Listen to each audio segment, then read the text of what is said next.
child marriage বন্ধ হ'ব নাই 26ৰ ভিতৰত মই বন্ধ কৰি দিম অসমত এইটো হ'বই নোৱাৰে এইটো য'ত য'ত হৈ থাকিব কিন্তু অসমত হ'ব নোৱাৰে কাৰণ পস্কোত এতিয়ালৈকে 14 বছৰ জেল 7 জনৰ হ'ল এতিয়া বিএনএছত এনেকুৱা এটা ডাঙৰ প্ৰভিজন আহিছে যে চাইল্ড মেৰেজ প্ৰমাণ কৰিব নালাগে ভাৰতীয় ন্যায় সংহিতাত আহিছে যে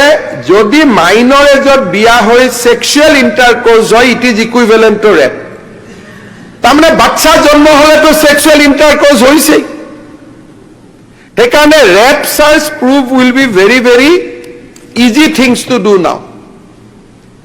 নিজৰ ঘৈণীয়েকৰ লগতো এটো আপোনালোকে বুজি পালে ভাল হ'ব পিছত মিটিংত ক'ব পাৰিব 18 বছৰৰ আগত মই ভুলত বিয়া কৰালো তাৰ শাস্তি হ'ল 2 বছৰ বা আৰু 1 বছৰ কিন্তু যদি বিয়া কৰোৱা ছোৱালীজনীৰ লগত ইন্টাৰকোৰ্স কৰো তেতিয়ালে ইট ইজ এমাউন্টিং টু ৰেপ